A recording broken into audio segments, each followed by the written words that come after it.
जरा बस बस सब मोबाइल लाओ।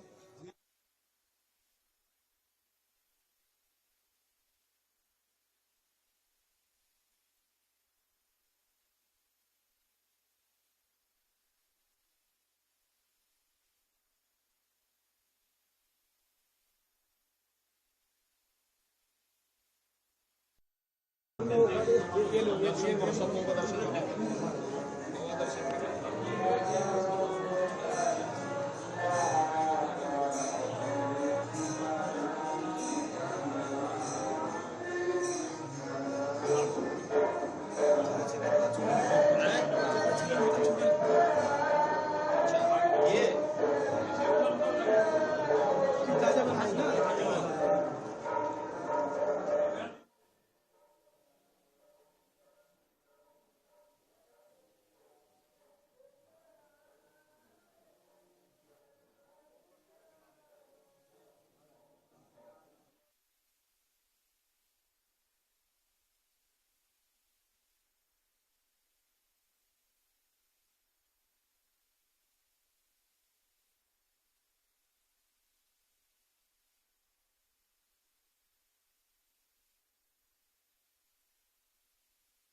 अयोध्या की दीपोत्सव का साक्षी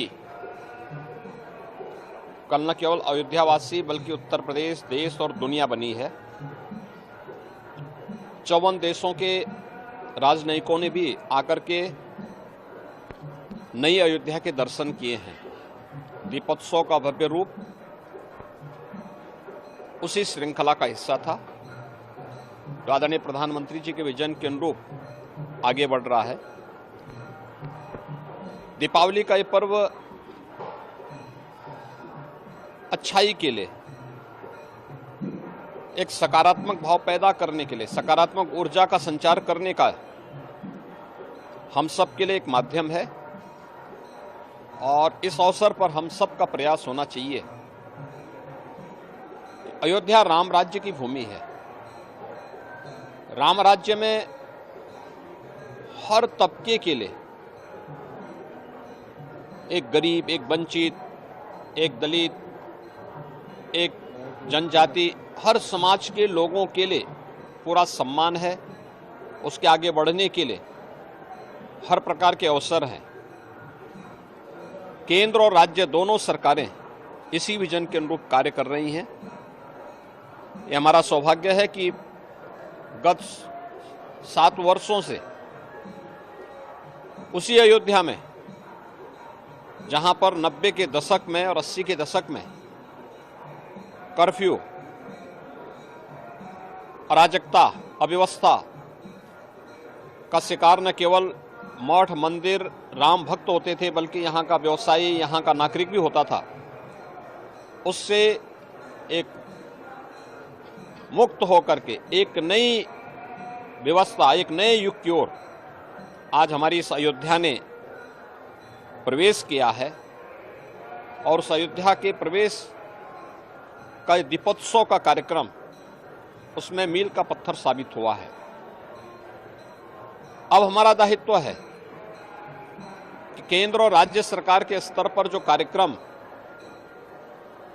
विकास की योजनाएं, अयोध्या को दुनिया की सुंदरतम नगरी के रूप में प्रस्तुत करने का जो अभियान है, इसमें हम भी अपने स्तर पर एक प्रयास करें, सभी लोगों की सहभागिता, जन भागीदारी, उसके माध्यम से इन योजनाओं को समय से आगे बढ़ाने और इनके संरक्षण में हम भी अपना योगदान दे सकेंगे। और अतिथि देवो भव के उत्तम उदाहरण को प्रस्तुत करने का एक अवसर 22 जनवरी और पूरे जनवरी मास और फरवरी मास में अयोध्या वासियों के सामने आएगा, प्रदेशवासियों के सामने आएगा। उसके लिए हम सब तैयार रह पाएंगे। तो अयोध्या का वैभव और इसकी भव्यता के प्रति दुनिया आकर्षित होगी। मैं एक बार फिर से अयोध्या वासियों को, पूरे प्रदेशवासियों को, सभी राम भक्तों को और पूरे प्रदेशवासियों को मैं दीपावली की अपनी हार्दिक बधाई और मंगलमय शुभकामनाएं देते हुए प्रभु श्री राम से और बजरंगबली हनुमान जी से ही प्रार्थना करता हूं कि वह सर्वत्र खुशहाली लाएं, हर एक के परिवार में, उसके व्यक्तिगत जीवन में, उसके पारिवारिक जीवन में, उनके सामाजिक जीवन में हर्षोल्लास और उमंग का स्थान सदा बना रहे, यही कामना मैं करता हूं। मेरी मंगलमय शुभकामनाएं पूरे प्रदेशवासियों के प्रति।